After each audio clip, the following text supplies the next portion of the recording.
Impassible, Sébastien Lecornu assiste hier à la chute de François Bayrou.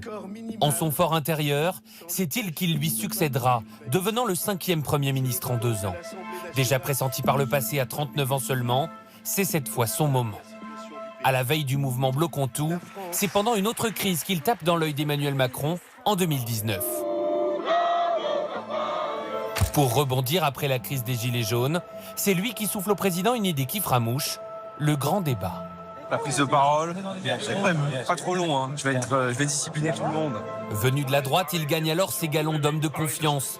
Un statut qui se confirme aujourd'hui en pleine crise politique. À l'Assemblée, il est plutôt bien vu, y compris par le RN. Un dîner avec Marine Le Pen l'an dernier avait défrayé la chronique. Sans effet repoussoir non plus pour une partie du PS, il a pourtant fourbi ses armes à l'UMP. Son parcours est celui d'un pur politique qui cultive la discrétion. Sur ces images de 2005, il n'a que 19 ans.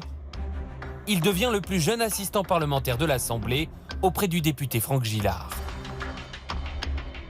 À l'Assemblée nationale, tout le monde connaissait Sébastien.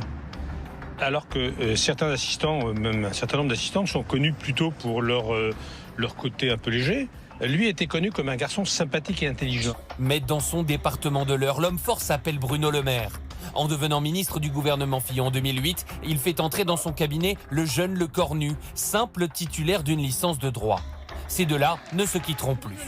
De la campagne des primaires de l'UMP en 2016 jusqu'à leur aventure commune de macronistes d'adoption. Entre-temps, Sébastien Lecornu se frotte au suffrage universel.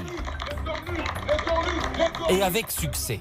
En 2014, il est élu maire de Vernon à seulement 27 ans. J'ai un côté moine soldat, donc je fais le boulot pour lequel les gens m'ont fait confiance. 3 ans plus tard, en pleine présidentielle, il quitte la campagne Fillon après l'affaire Pénélope et rallie un certain Emmanuel Macron.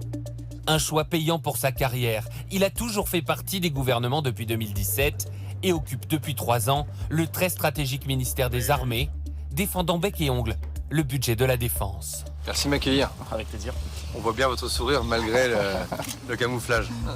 Peu connu des Français, Sébastien Lecornu se dit amoureux du consensus et friand de missions impossibles, des mots bientôt mis à l'épreuve du réel.